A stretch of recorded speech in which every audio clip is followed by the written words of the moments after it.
Assalamualaikum. Assalamualaikum. عليكم السلام.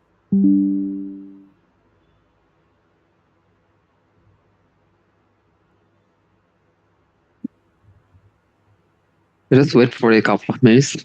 People is still joining.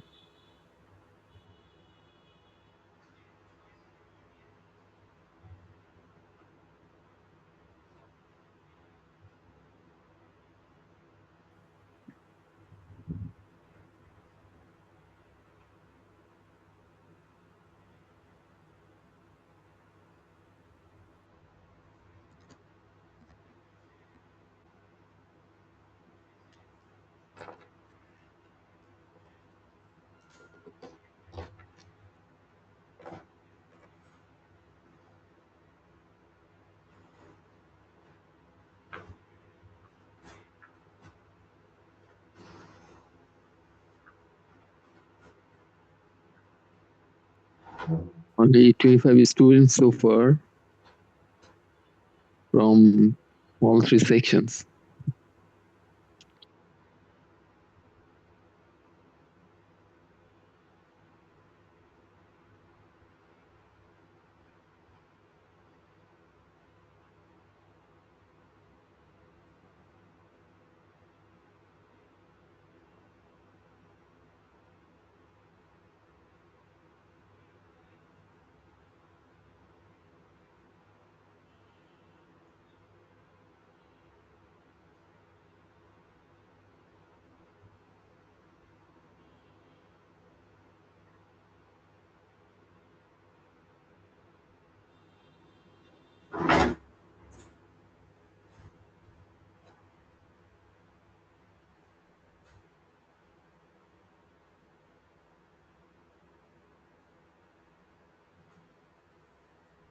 Okay, I think we should start the class now anyway.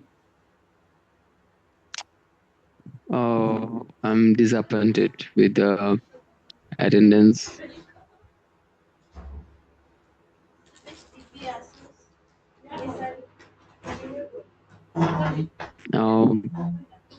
It's like the students are assuming that we'll be recording the course, this class, and it will be available.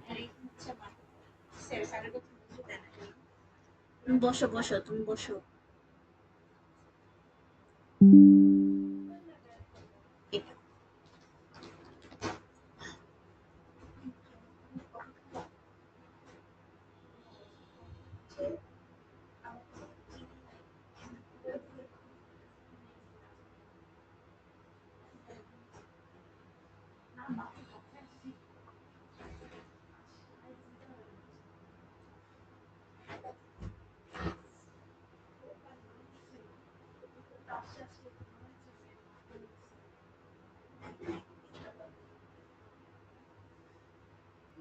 Okay, I'm starting now.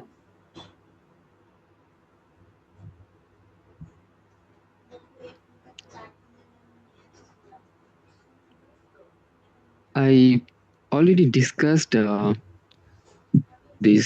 early part of this page with section C, but with section A and B, this section is new. It discusses the advantages and disadvantages of smaller cluster size. I mean, it discusses the trade-off between small and large cluster size. But note that cluster size is just a number which represents the number of cells you have in cluster. And let's assume here that we have our cell size fixed. So if you put more cells in a cluster, the geographical area of the cluster increases. Now, as you put more cells in a cluster to increase the cluster size, you actually will have to divide the total available spectrum into more parts. Like the example we used in our class, at 15 megahertz in total leased from the government, and we had 7 cells in a cluster. So each cell got 2 megahertz.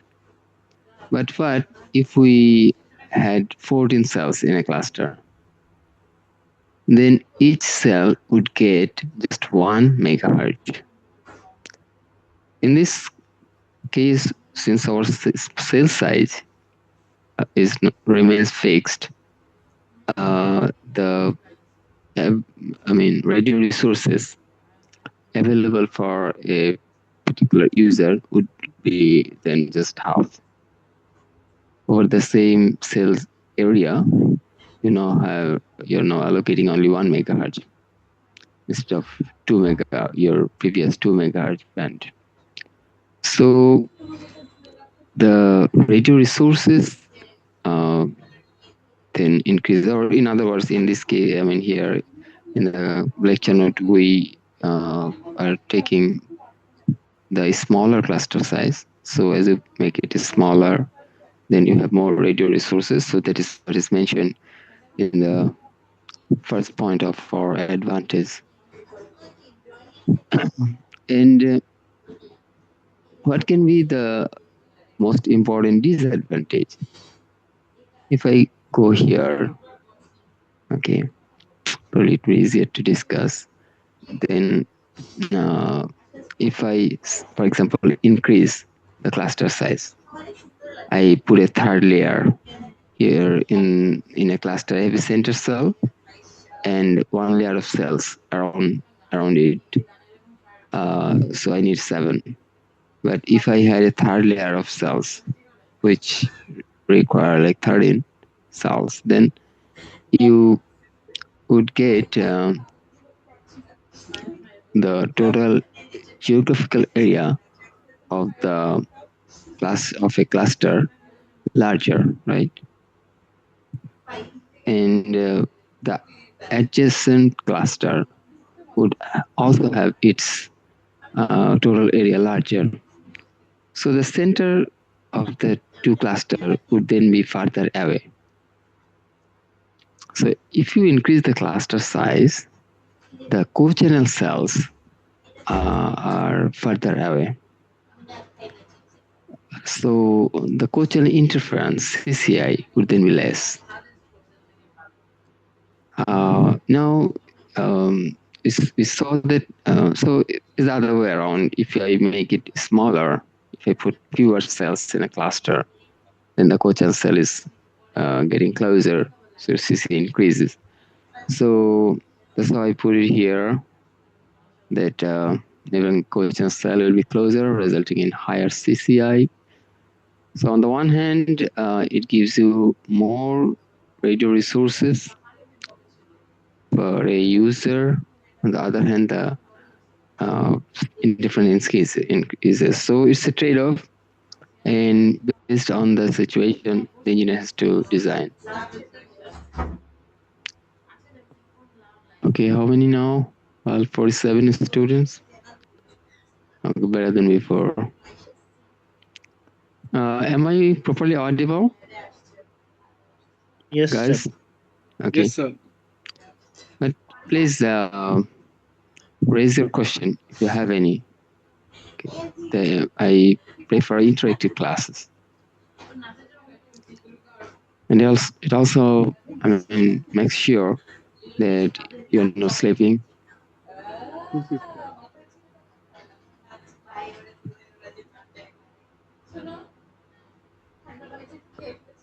Now, for advantage, we have put a second point. It says lower overbooking factor. We won't discuss this point in detail because it takes things with its probabilistic distribution.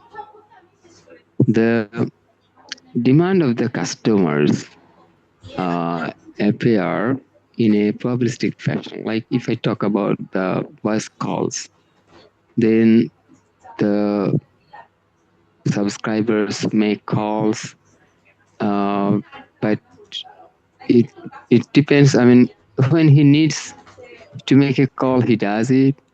So it's not like regular at some regular intervals everyone is making calls. It's not like that. So uh, this is a there is a probability that someone may need to make a call, and he would do that. And for everybody, you have this kind of uh, probabilistic way to make calls. So the total call arrivals would then be a probabilistic function. By call arrival, I mean that the customers put call request to the network. They are trying to make calls. So from the network side, it's like call arrivals.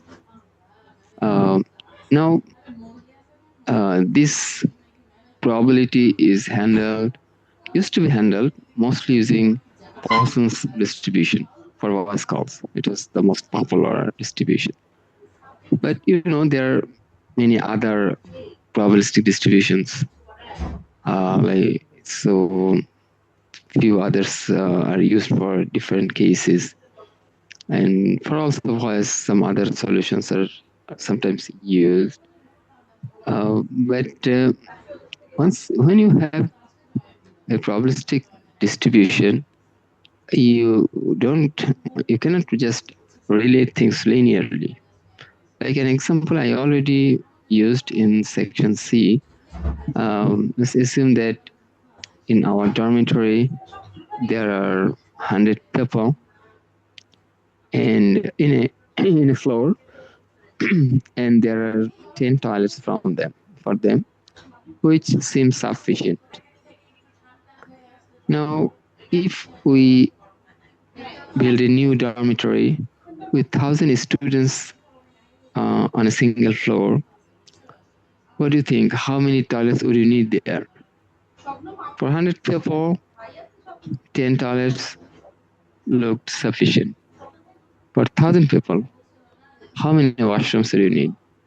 What do you think? It will be similar, like 100. It will be similar, right? So, uh, not right actually, but Because it's big. it may look right that linearly you just make 10 times of them, so you need 100 toilets.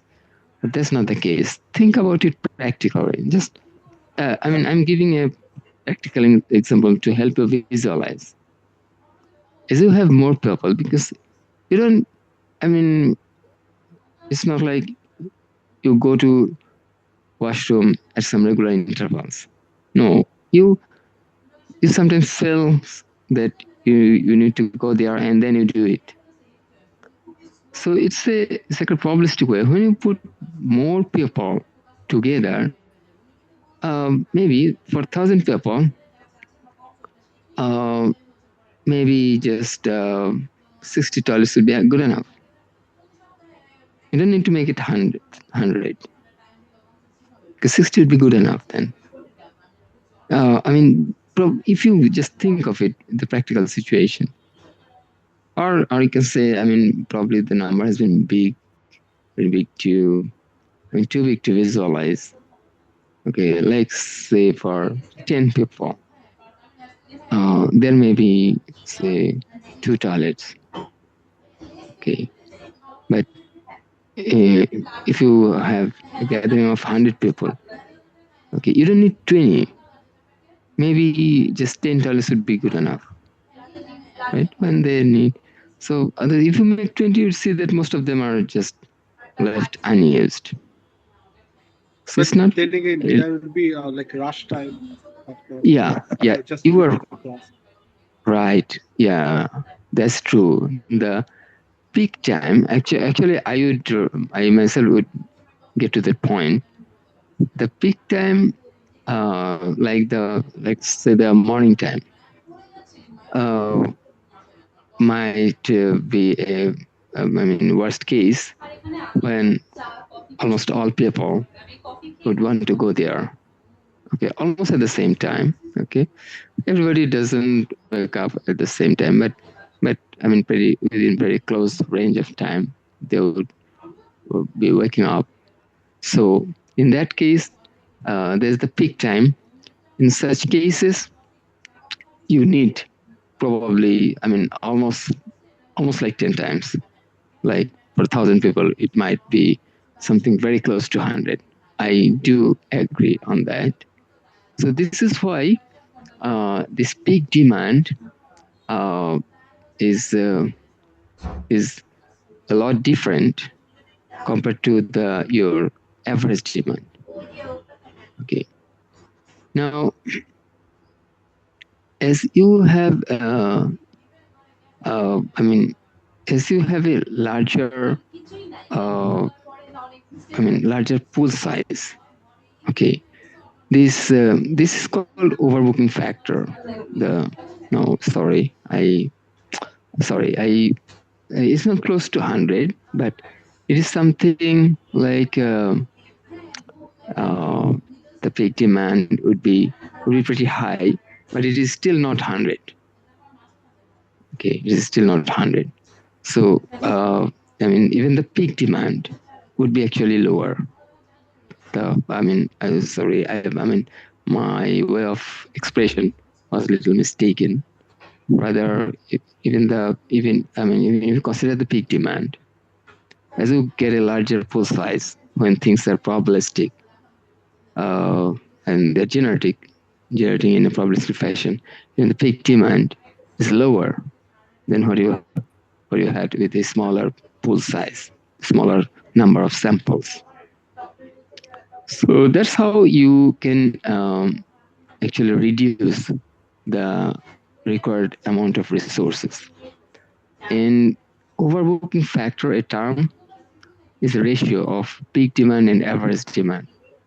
So when you have a smaller pool size, a few samples, from there, this ratio is pretty, I mean, high. And so if you wanna think of peak demand, even if you don't fulfill the peak demand fully, at least partly when you address, then you actually need significant resources. But as you make the pool size bigger, put more people together, the peak demand is lower relatively. Okay, it doesn't increase linearly. So the overbooking factor, say the peak demand compared to the average demand, is lower. So this is called overbooking factor. Average demand is like, okay, I mean, you understand what I mean by average demand, but the I mean within the profile, the peak demand is not too high compared to that. So when you have when you put smaller uh, cluster size, uh, you sorry, give me a second. Of course, I mean it's a correct expression here that with this smaller cluster size, you take things with a larger pool size, and you have a lower overbooking factor, and so it helps you. With larger pool size, you have to split the resources more, right? As I said that instead of the available resource, radio resource, you split more. Uh, because within the cluster, you just split the available spectrum into pieces. So as you split it into more pieces, the overall efficient use of the whole spectrum is, I mean, in terms of overbooking factor, the overbooking factor will be higher. Okay, once again, the cluster size is the number of cells you have in a cluster, and which shows that, I mean, within the cluster, you of course don't repeat any frequencies. So it shows that the number shows the number by which you split your total spectrum radio frequency range. So if you have smaller cluster size, so you split into fewer segments, meaning that you put more together. or in other words, if you have higher cluster size, you split into too many pieces. So that reduces the effectiveness of the spectrum uses. And in other words, your overbooking factor gets higher. Okay, so here and the overbooking factor is basically defined as peak data rate demand by average demand. Uh, but I should also mention that the peak demand should not be fulfilled completely. That's not the target. Okay, you could then satisfy the users most, I mean, in the best way, but you should rather focus on best profit of the company, or the operator, or your employer. So the instead of, if you want to fulfill the peak demand, you have to spend a lot on the resources, but that exists for a small period. The peak demand persists for just a short period. Otherwise, you have much lower demand maybe. So if you can full satisfy the customers most of the time, only for a short while, they may not be too dissatisfied. They may not still quit your service, and that is what we need.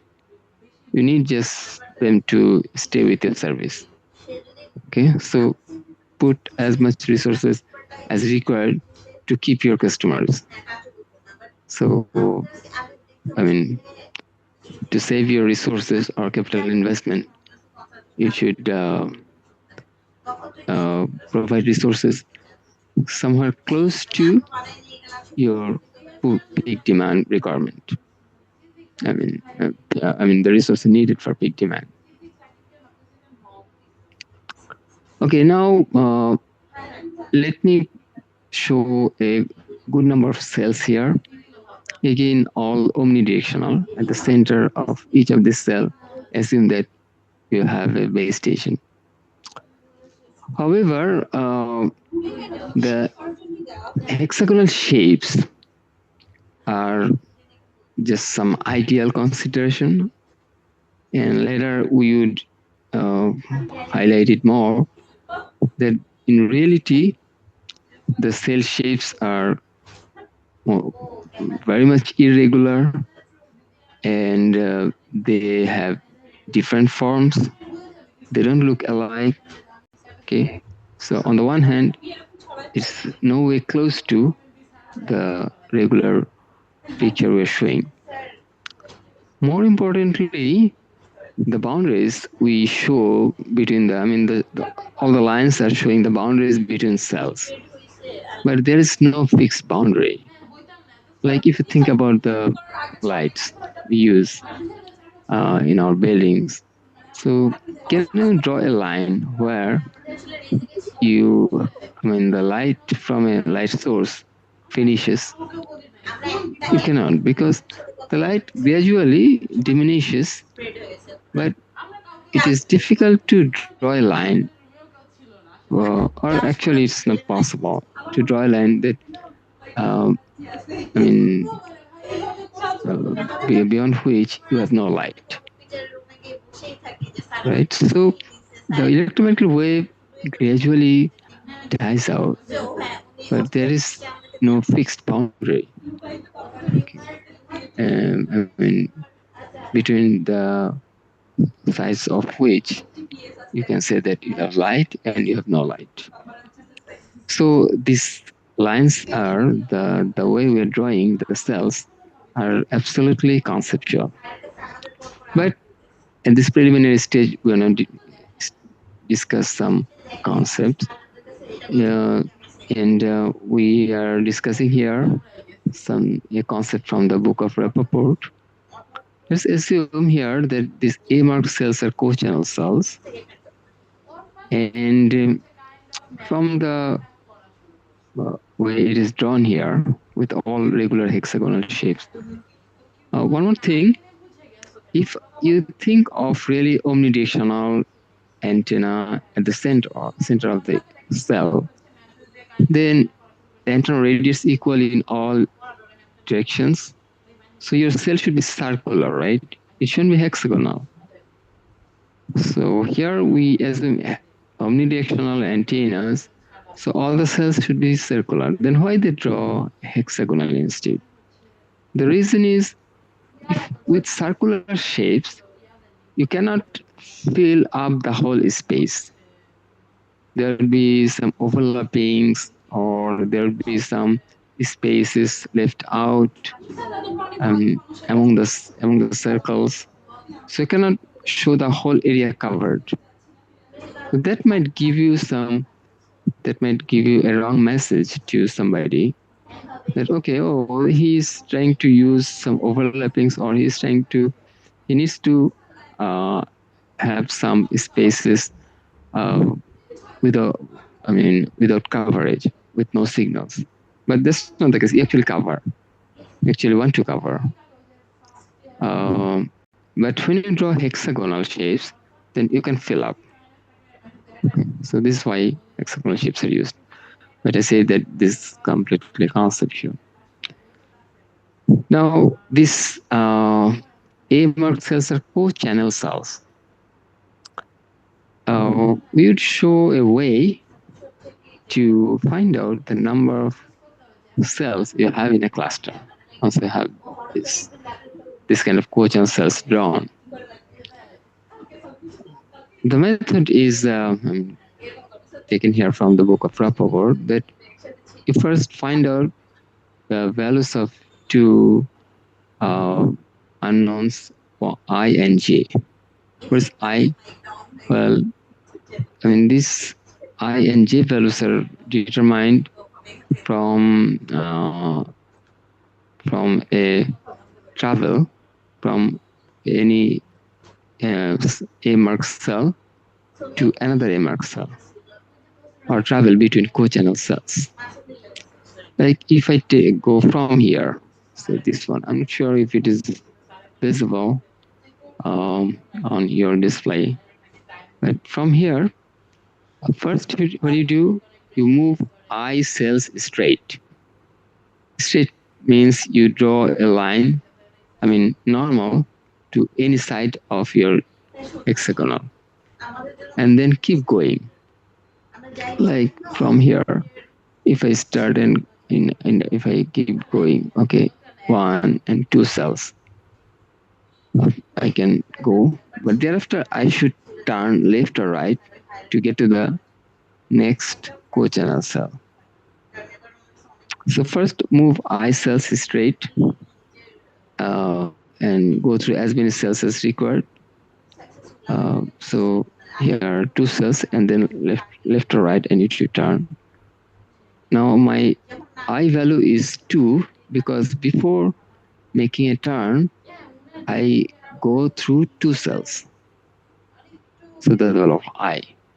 Then you can turn either left or right 60-degree.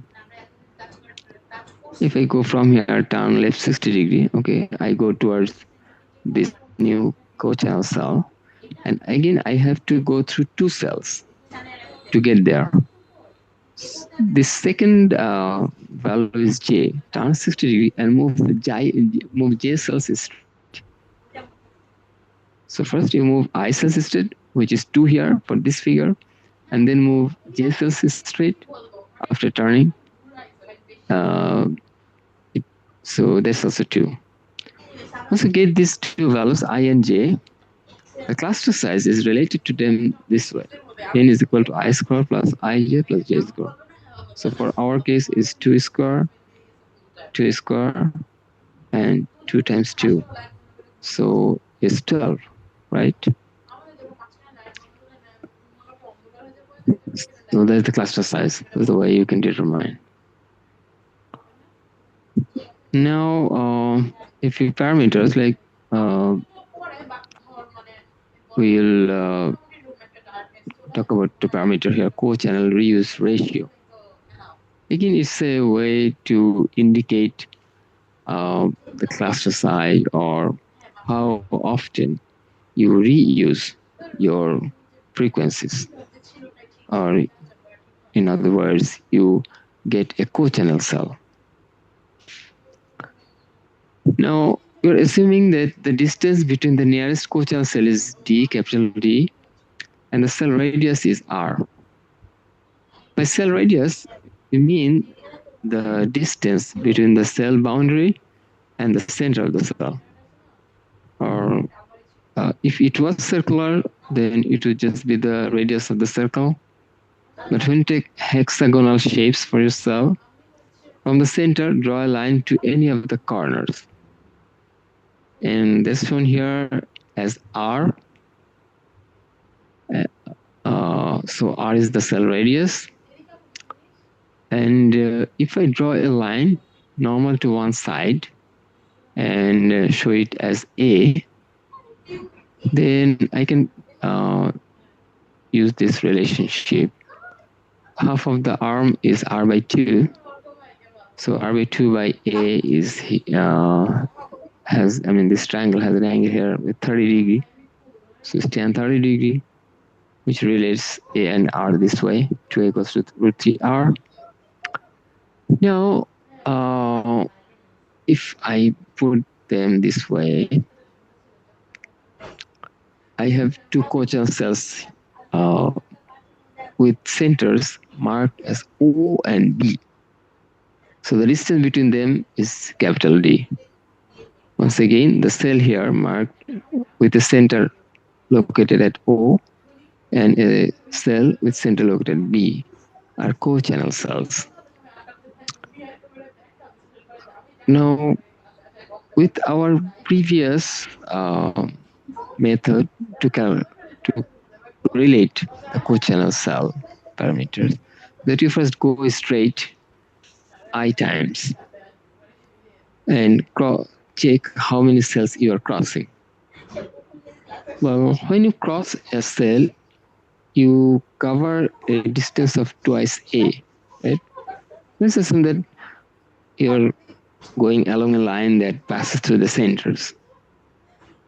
So when you cover A, you get to the boundary of your cell, and that is also the boundary of the next cell. You go another A, and you get to the center of the new cell. So the centers of the cells are twice A away from each other.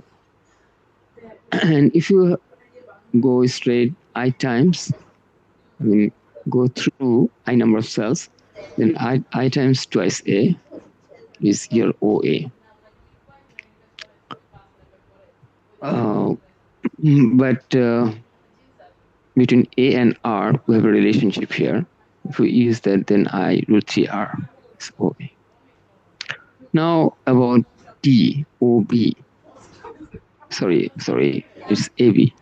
Okay, you make a turn and then go through J number of cells. So it's AB here. AB is J times twice A, and that makes it J root 3R. The distance between cochlear cells, which directly impact your cochlear interference, can be related this way: D square equals to OB square equal to, with OA and OB, with OA and AB, OB is related this way. And if you put the value of OA and AB from these equations, then at the end you find that D square equals to 3R square times I square plus J square ij. And this I square plus J square plus ij is actually the cluster size, the number of cells you have in a cluster, which was in our discussion. Cluster size in the parenthesis is n. So can say that D square is equal to 3R square n. And if I bring r squared to the left side, then d squared by r squared equal to 3n, uh, and then d by r equal to root 3n. But for d by r, there is a quantity called q. Q is co-channel reuse ratio, indicating how often you have a cell with the same frequency. So if the distance is d, as d increases, the co-channel reuse ratio is higher. But to it actually uh, somehow linked to your CCI. So as your d is higher, your CCI condition would be better. I mean, interference would be less. So Q is higher. But Q also takes into account R, because if your R is lower, then you transmit less power and you interfere your co-channel cell less. So if the distance between the co-channel cells increase in terms of interference, it is good. But if you have lower response size, then that is also helpful. So Q and R is made inversely proportional to each other, whereas Q is proportional to D. As R is higher, you have a larger cell, you affect your, I mean, the neighboring cell with higher interference. Okay, so that's how this co-channel reuse ratio Q term can be used for the just aforesaid indication.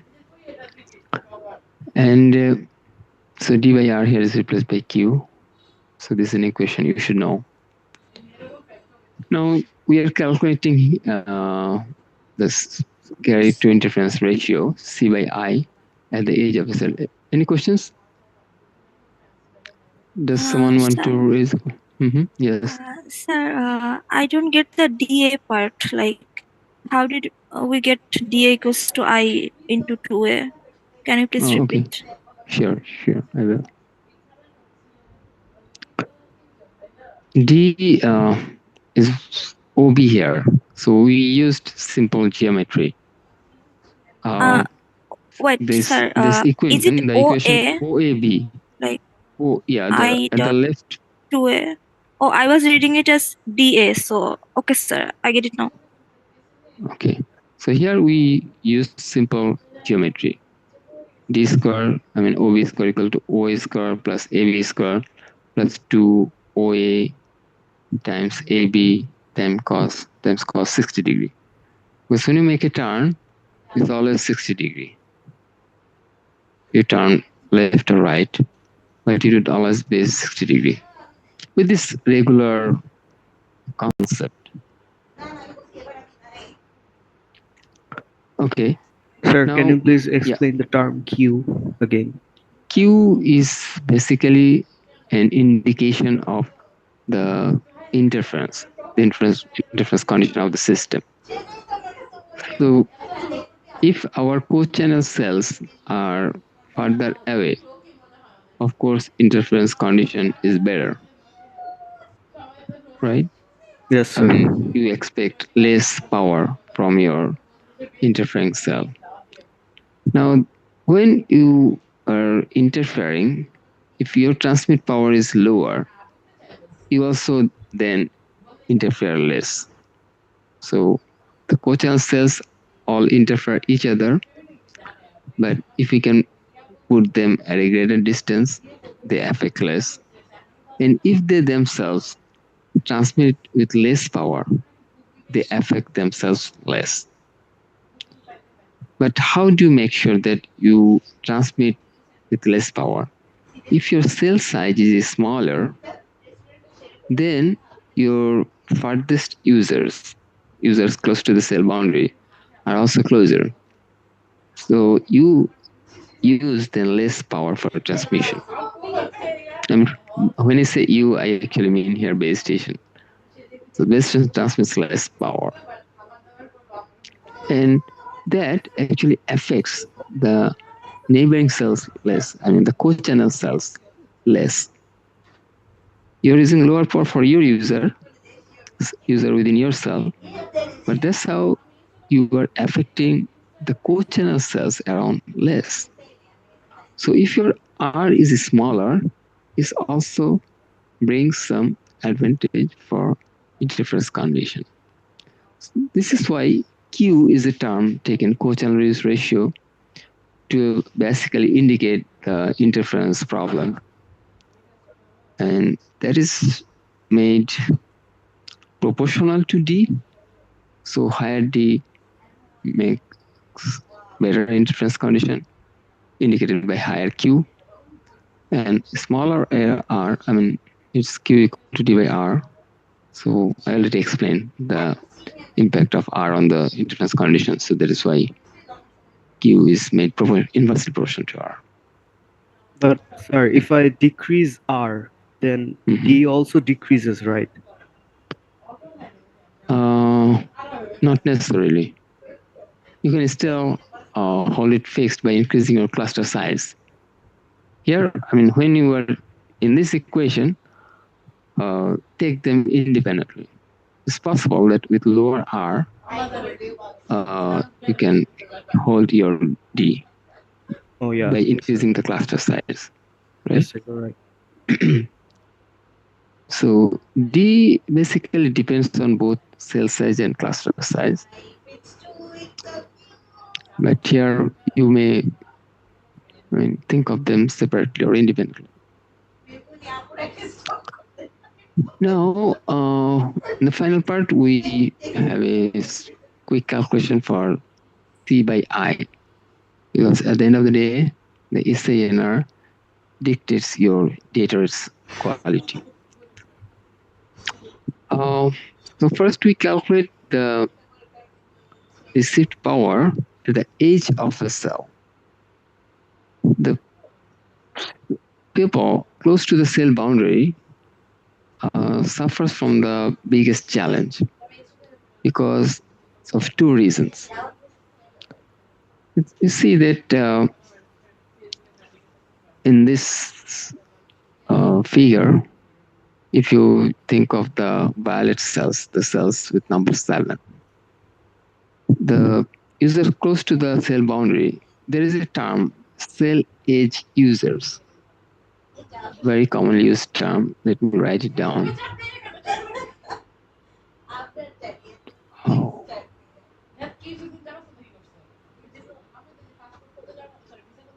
Hey. A second.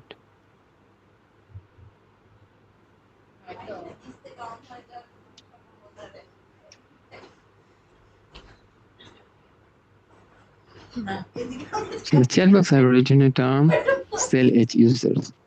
It means the users close to the cell boundary within the cell, but they are close to the cell boundary. So they are the farthest users for the base station to suffer. So they suffer from the biggest challenge.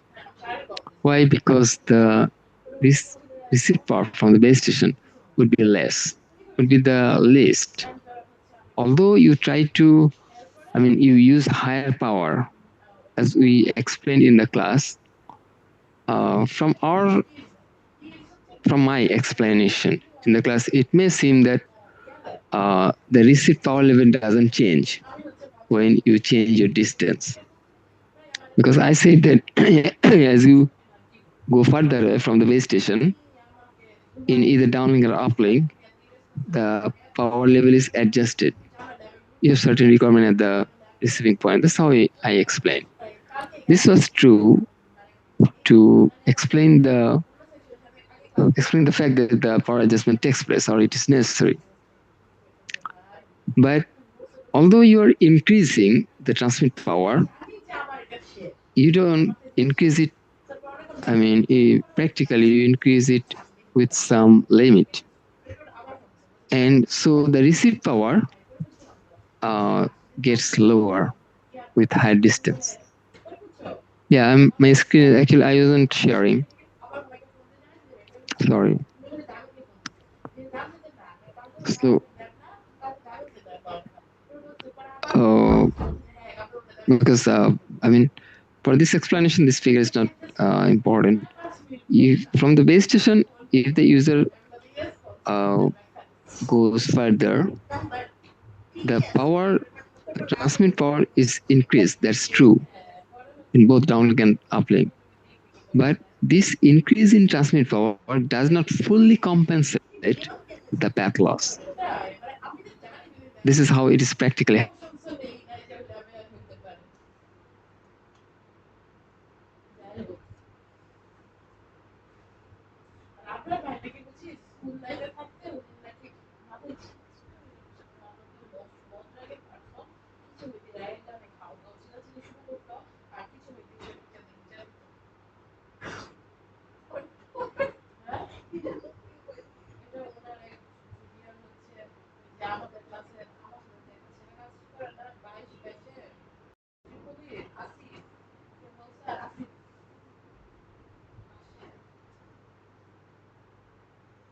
না reconnect করতেছে আমার ল্যাপটপের সমস্যা।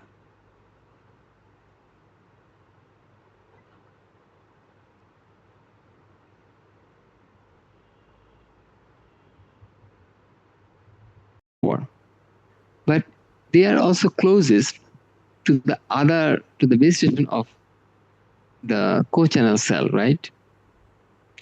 As you are going from your, going further from your base station, you are definitely getting closer to the base station of a co-channel cell, right? I mean, are you getting my point? Different base stations are located at different distance. So your interference also is the highest at the cell edge. So cell edge users has lowest S and highest I. SINR is the poorest. And that brings the biggest challenge. This is why cell edge users you'd find in the literature too often, because that's the worst case scenario for any proposal. Like you propose some new solution, but you should definitely consider the cell edge cases. Okay. So C by I, we want to calculate here for this worst case for cell edge user. The receipt power can be shown this way. I mean, we're using actually the log distance path loss model. I mean, but here we're not using the log term, but just the the path loss exponent we used in the case of logarithmic expression is used here. So it's the same way we are relating, but not we using any log term, not in dB form. Okay. So we are using normal units here. Now, if I use this equation for the desired power, at the cell edge, you are r distance away from the base station. So this is how you can calculate the desired power, which we are calling C. And I is the undesired power from the co-channel cells. So the co-channel cell is D distance as capital D. So at the place of this small d, I put the capital D. So that gives me the interference from a co-channel cell. Now, if I get a ratio of the two, okay, C and I, then in this expression, we can divide and we can get a ratio of C by I. However, there are actually a number of co-channel cells all around your cell. It's not just the co-channel cell. We have a partial uh, I mean, partial cover is drawn. So you can see some other coachal cells only on one side. But when you deploy nationwide, you have definitely clusters on each side. So here we are showing. So think about the center A mark cell. You have other coachal cells all around yourselves. There are 6 of them. So this way, you would suffer from interference from all coachal cells. If there are X of them, X number of coachal cells in the first layer, let's assume that the first layer provides significant interference. There would be a second layer of cochannel cells, but of course their interference would be far less because of much higher distance. So the total interference will be X times the interference from one cochannel cell. So that is I total. So C by I total, uh, you would get if you divide these two expressions, and if you do that, it's just like this: d by r to the power n. N is the Laplace exponent, and for d by r, alternatively, you can write down root over 3n. Okay, and note that if you have, so here is actually quick uh, way of quick display of all the relationships among these interfering parameters. If you have higher d, your q increases. Actually we explained already, so your CCI, the situation improves or it's slower. Higher r, okay, lower q, CCI will be worse, so higher CCI. Higher n, well, that is related to your d by r or q. So higher n gives you higher q, and higher q always means lower interference, lower CCI. Now, any questions? Okay. Now this part we have kind of explained that you may have a single base station at the center of a cell with equal power radiation in all different directions. So you're using an omnidirectional antenna. Then you can call it omni-base station. The cells can also be called omni-cells. But alternatively, you can sectorize. You can use different antennas in different directions. We already explained. So here, this figure shows that you have 3 sectors in each cell. Okay. Most commonly, the 3 sector cells are used. Cells are split into 3 sectors. So that's how 2G cells were taken, and even 3G and 4G also uses actually splits into 3 parts, but each part is then called cell, not like as opposed to the use of sector here for 2G. To my experience, as I've seen some deployment from, in USA, some data I explored. I found that in most cases people use 3 sector cells. So maybe 80%, or there is no good estimate though. And omni cells I have seen a lot. So I put here that is to some extent, but sometimes you may have cells with just 2 sectors or 4 sectors. But I haven't seen any number other than these ones. Omni 2, 3, or 4. But in some in some cases, I mean some examples, I found 6. So 6 is actually the maximum used. I mean, although 6 is very rare, but 6 is the maximum possibility. It shows a 3-sector cell deployment, and the antennas have to be directional. Then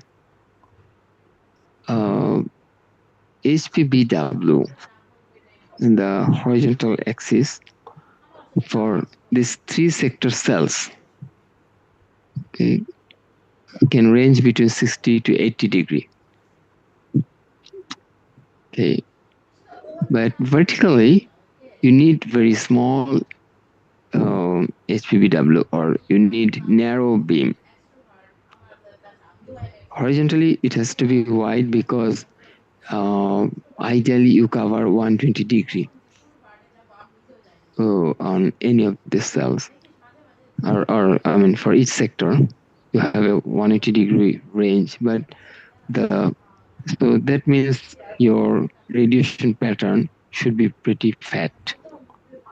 But how fat should it be in practice? HPBW, the angle between the half power points is somewhere between 60 to 80 degrees. However, with in the vertical beam width, you should have it narrow. Otherwise, you would actually send signal to other cells.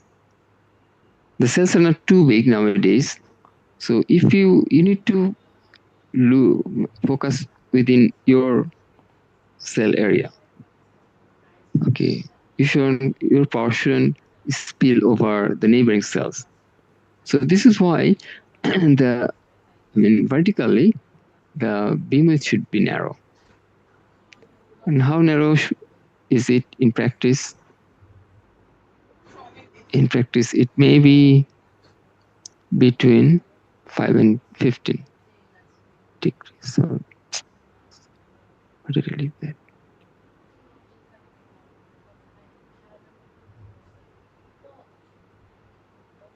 Okay, so HPBW horizontally usually around 60 to 80, and vertically between 5 and 15. There is an example, but it's also shown already in the class with 20 megahertz. Okay? In this case, but now I use the sectorization, and someone is asking me that what may be the most common practical numbers in this case, the frequency reduce factor. Well, most commonly, I have actually seen quite a bit of 2G network data, and there I found that most commonly they use a cluster size number 4. So you have here in our figures, we had 7 cluster size, but most commonly it is 4 is used as the cluster size. So you can think of 4 colors. However, you use sectorization with 3 sectors in each cell. So that actually divides the cluster into 12 parts. You have 4 cells, but each with 3 sectors. So there are actually in total 12 sectors. So you should divide your whole available bandwidth by 12. FRF frequency reduce factor is then 12. Okay, so you should divide this 15 megahertz by 12. Alternatively, you can show this way that you divide the 15 megahertz by 200 kilohertz, so in total 75 channels are available, and that you distribute among 12 sectors. So within cluster, repetition is not allowed, So 17 channels are distributed. So each sector gets 6 or 7 channels. These are the most commonly used numbers. Practically, these numbers are most commonly used. So as we divide 75 channels, then 12, each gets 6 or 7. If I assume 7 channels, then there are 56 time slots. So 56 voice calls can be made at the same time. However, 2 time slots are used for control signaling, not for real data purpose. So you are left with 54, okay, in common deployments. So 54 voice users can be supported simultaneously. However, if you have both the, calling party and called party within the same cell, then these resources have to be allocated to both sides for every voice call. And the pair of users for the voice call is located within the same cell. So this way, actually 27 calls can be set up, right? Finally, selection diversity. Okay. In this part, any questions so far? Well, in this part, we discuss the use of multiple antennas. But basically, the use of multiple antennas is growing very fast, and the term mostly associated with it is MIMO, multiple input, multiple output, which means that you have more than one antenna on both transmitting side and receiving side. Now, one of the MIMO techniques, MIMO has many different techniques. Inshallah, we will explain the basic types later in this course. But now I am explaining the most the simplest version of MIMO. And sometimes it is not even called MIMO, or the MIMO term is not used when people talk about this MIMO variant. Rather, they use the term diversity. So we'll now explain this diversity.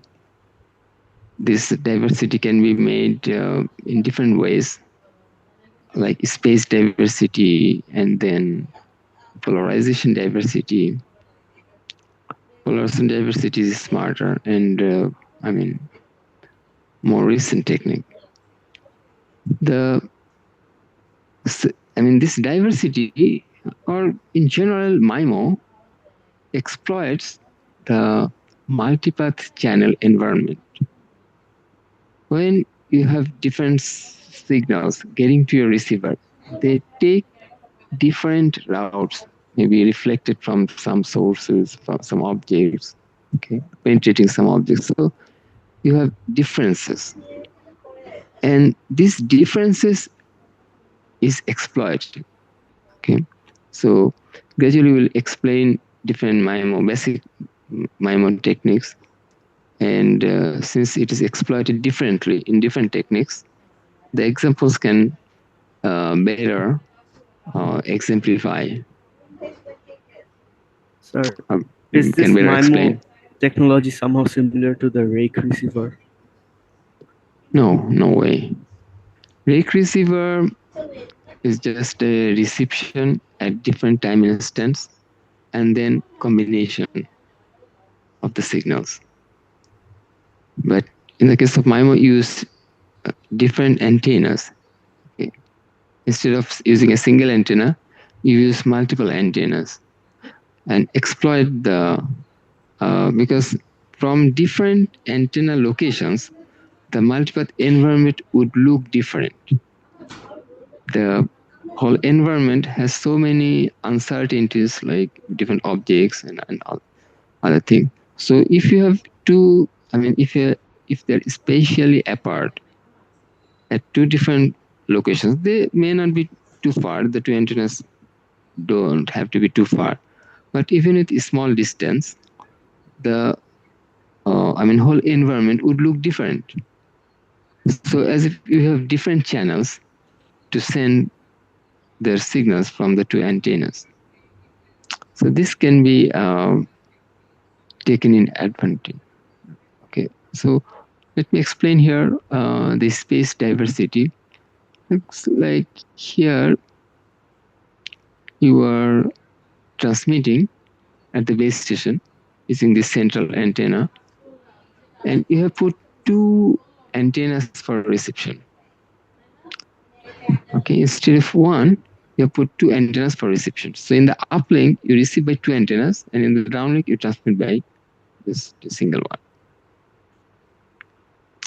Okay, then when the received signal from the two are compared, and the received signals would be different because the multipath environment look different, and things are have full of uncertainty. So there will be fluctuations. Things are also changing. So because of this random nature of the multipath environment, it would be fluctuating. So the receptions of the two receiving antennas would not be equal. They would differ. Okay.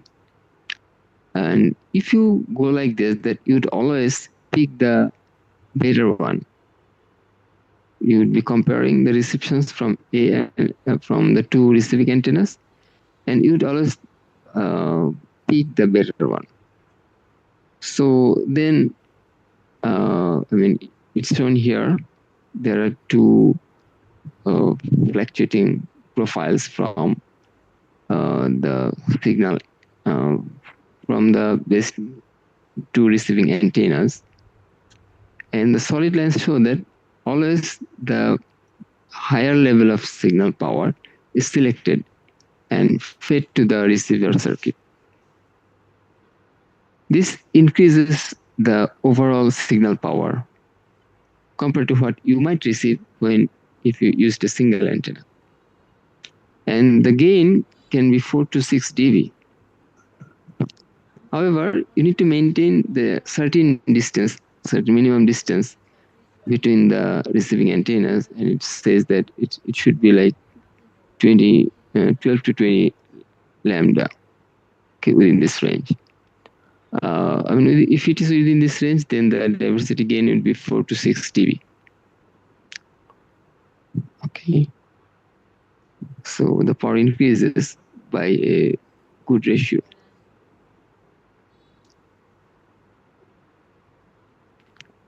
Okay, maybe I discuss the other type of diversity later in the next week, the polarization diversity. Okay.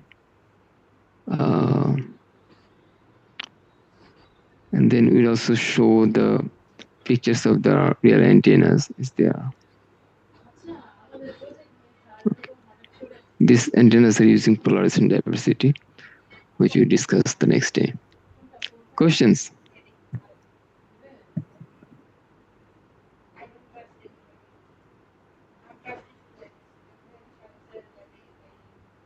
Questions, guys? Sir, are we dividing the whole 15 megahertz spectrum by the FRF value, which is 12? Right. The whole spectrum should be first divided by FRF, and then you allocate to different parts. You allocate different parts to different sectors. Also, another question, sir. So it feels like the minimum cluster size should be 7, because if it's not 7, then it doesn't fit properly around the hexagonal center. So how does a cluster size of 4 work? Okay. It's practically 4, most commonly, but with sectorization. Each of them is sectorized. So you actually 12 variations. So it is higher than 7, right? You split into 12 parts. So FRF is 12. So you can put the I mean, you can put your cells with different parts of the spectrum, ensuring that there are no adjacent co-channel cells. Okay, so practically it is actually 12 most commonly, but they call the cluster size to be 4. Because of sectorization, effectively it has become 12. Sir, but the Anything else? sectors, the shape of the sectors is triangular, if I'm not wrong. Okay. I mean, this is something I was planning to discuss at the end part of this lecture note. In practice, the I mean, cell shapes.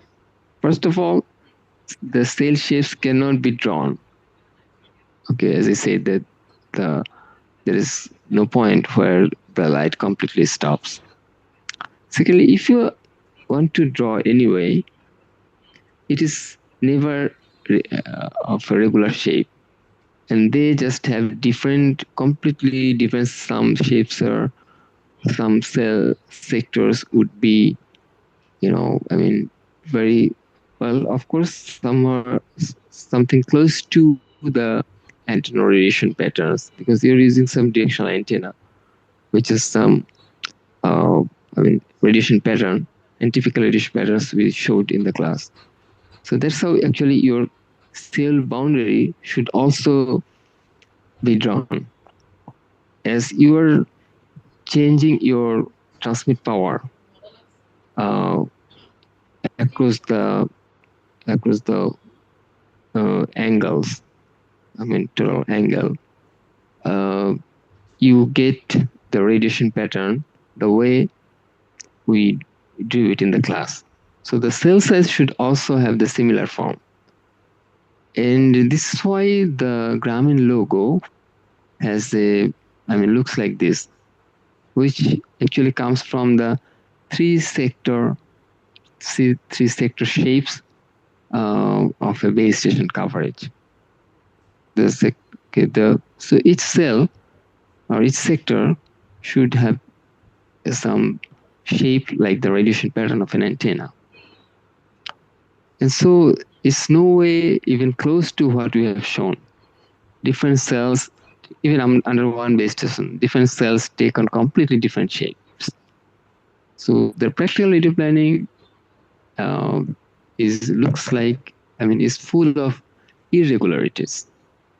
Some cells are very big, or some sectors are very big, some sectors are very small. The angles of the three sectors may not be just 120 degree. Okay, they may not be 120 degree from each other. The directions of the three antennas.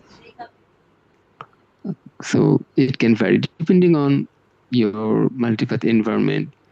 Your radio planning would just make the cells with different shapes, with different directions, okay, full of irregularities. So now probably you understand that the hexagonal shapes, the triangular sectors, all these things are absolutely conceptual. Okay, Yes. to discuss, just to help me explain some basic concepts. Like the cluster size, if we increase, what would happen? The cell size, if we increase, what would happen? So this kind of basic things I explained with those shapes. That's it. It has no practical importance.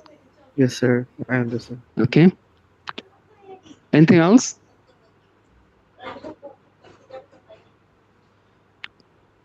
Okay. Thank you for your time. Let me then wrap up. I'll upload this recorded lecture later. Ciao. Sir, Assalamu alaikum, sir. Walaikum assalam.